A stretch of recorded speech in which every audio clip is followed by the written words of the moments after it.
Good afternoon, and thank you for joining us here today.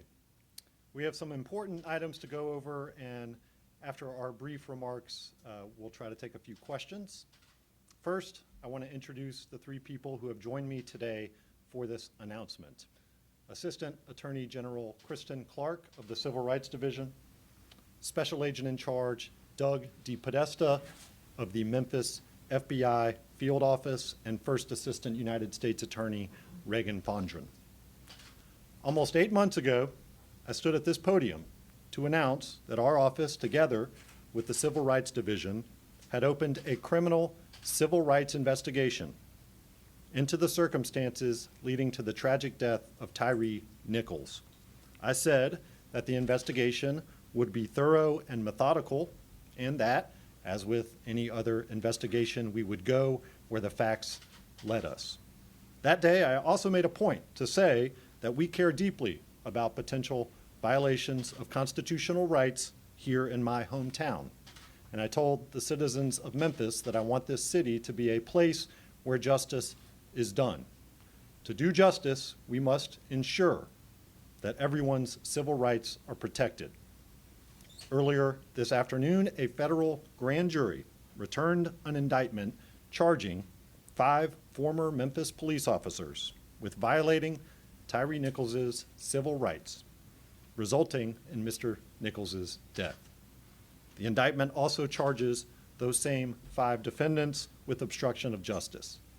The 5 defendants are Emmett Martin III, Tadarius Bean, Demetrius Haley, Desmond Mills Jr., and Justin Smith.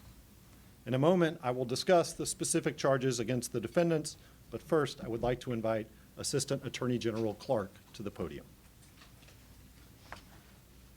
Thank you, U.S. Attorney Ritz, and good afternoon. I'm Kristen Clark, and I lead the Civil Rights Division of the U.S. Department of Justice. The Justice Department has brought federal civil rights criminal charges against 5 former Memphis Police Department detectives involved in the tragic death of Tyre Nichols. The charges allege that 5 former Scorpion team detectives used excessive force, resulting in the death of Mr. Nichols, that they aided and abetted each other in using that excessive force, and that they failed to intervene to stop that excessive force. We also allege that after they used excessive force on Mr. Nichols, the detectives failed to render medical aid or to advise the dispatcher and emergency medical personnel of Mr. Nichols' serious medical needs, even as his condition deteriorated and as he became unresponsive. As time passed at the arrest scene, the defendants discussed striking Mr. Nichols, hitting him with straight haymakers, and taking turns hitting him, information that they failed to tell EMTs and paramedics. We also charge all 5 detectives with conspiring to and taking overt action to cover up their misconduct. As Americans, our Constitution gives us certain basic rights when we interact with law enforcement officers. We have a right to be free from unreasonable force, a right to have other officers intervene to stop the unlawful assault, and a right, when in police custody, to have urgent medical needs appropriately addressed and not met with deliberate indifference. These rights define a standard of conduct that police officers must meet, a standard that we enforce across the country at the Civil Rights Division of the Justice Department. Enforcing that standard is one of our highest priorities for 2 reasons.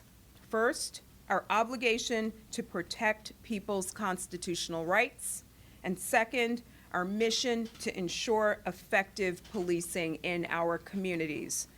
Effective policing requires public trust. We all know that police officers have challenging jobs and that most officers carry out their jobs with honesty, dedication, and integrity. But when some officers violate the Constitution, when they use excessive force, when they ignore serious injuries inflicted on people they arrest, their actions erode the public's trust. At the Civil Rights Division, one of our highest priorities is to ensure law enforcement accountability and to preserve and restore the public's faith in law enforcement. The statistics speak for themselves. Since January of 2021, the Justice Department has brought more than 100 prosecutions involving violations of constitutional and legal rights by law enforcement officials. And in that same period, we obtained more than 86 convictions. We will never stop working to fulfill our duty to protect Americans from unlawful acts of police violence. We will work to hold offenders accountable because in our country, no one is above the law. I pledge to you, as Attorney General Garland often says, that we will follow the facts and the law, and we will seek to ensure that our system of justice lives up to its name. Note that the charges announced today are separate from the Justice Department's civil pattern or practice investigation into the Memphis Police Department opened this past July. The charges announced today are criminal, while the pattern or practice investigation is a civil matter that will be conducted separately and independently from the criminal case. Earlier today, I sat down with Tyre Nichols' mother and father to convey my sympathy for their loss. I extend my deepest condolences to Tyre's family and to all of those who knew him and loved him. It is tragic to see a life cut short at 29 with so many milestones unmet, so many words unsaid, and so much potential unfulfilled. Tyre Nichols should be alive today. No one in this country should have to bury a loved one because of police violence. The Justice Department will never stop working to fulfill our duty to protect the American people from excessive and unlawful use of force by officials acting under color of law. Since this tragic incident occurred, the Civil Rights Division has been working alongside prosecutors from the U.S. Attorney's Office as well as FBI agents here in Memphis, and I want to thank this team for working so hard in investigating this case and guiding it through our system of justice. I'll note that the defendants are presumed innocent under our law, and now the federal criminal process will take its course. I now turn the podium back over to U.S. Attorney Ritz, who will describe the indictment in further detail. Thank you. Thank you, Assistant Attorney General Clark. I want to go through the specifics of the charges. The indictment charges all 5 defendants in 4 counts. First, the indictment alleges that the defendants unlawfully assaulted Mr. Nichols and failed to intervene in the unlawful assault. By doing so, they deprived Mr. Nichols of the right to be free from unreasonable force. Second, the indictment alleges that the defendants knew that Mr. Nichols, who was an arrestee in police custody, had a serious medical need, and that they disregarded that medical need by failing to render medical aid and by failing to advise the police dispatcher and emergency medical personnel of the circumstances. By doing so, the defendants deprived Mr. Nichols of the right to be free from a police officer's deliberate indifference to an arrestee's serious medical needs. Third, the indictment alleges that the defendants intentionally conspired to withhold and omit material information and to make false and misleading statements in an effort to cover up the use of unreasonable force on Mr. Nichols.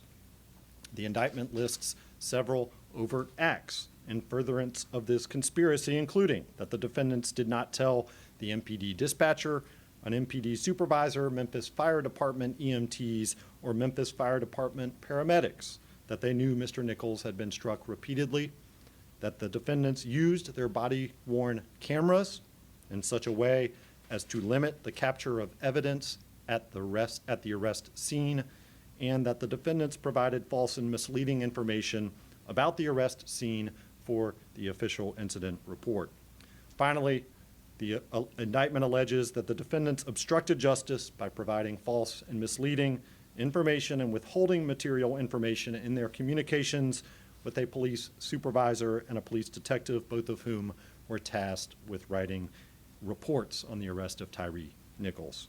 As the Assistant Attorney General said, these charges, of course, as with any criminal case, the indictment contains allegations only, and defendants are presumed innocent until proven guilty.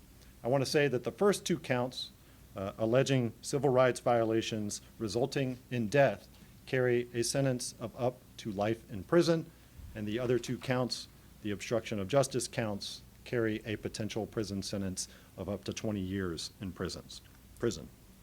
I also want to say thank you to the dedicated team of prosecutors and law enforcement agents who are working on this case. This case is being handled by my office's newly formed National Security and Civil Rights Unit, working hand in hand with the Civil Rights Division.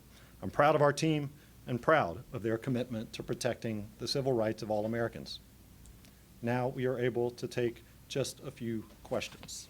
Do you anticipate further charges? At this time, we would not comment on the existence or status of any criminal investigation. We are here to announce that the 5 defendants that we've charged today have been charged in this indictment. Freya Jones, News Channel 3. Can you explain the weight that these charges have over the current criminal charges here in Shelby County and how this could impact the ongoing legal proceedings here? Yes, these cases would be handled on separate tracks. It's 2 different systems. So the state charges would be handled in state court, federal charges here in federal court. And the state court and the state system over there would set the trial date and things like that. Over here in the federal system, the same thing would happen, and we're not going to make any predictions today about how that timeline might emerge. So we're seeing that the DOJ is already conducting interviews with people in the Memphis community about their experience with Scorpion Unit and MPD. Did that contribute to these charges at all, or is that separate, like the pattern of practice? The Justice Department is actively conducting community meetings and gathering information in the course of carrying out its civil pattern or practice investigation into the Memphis Police Department. We look forward to continuing to hear from the community as that investigation takes its course, but we will underscore that that is a separate investigation from the criminal charges that we're announcing today. Final question. Do you expect a hearing tomorrow or very soon? Mr. Saines, I believe in the federal case, we expect that the defendants would be making their initial appearance in the coming days. Thank you all for being here.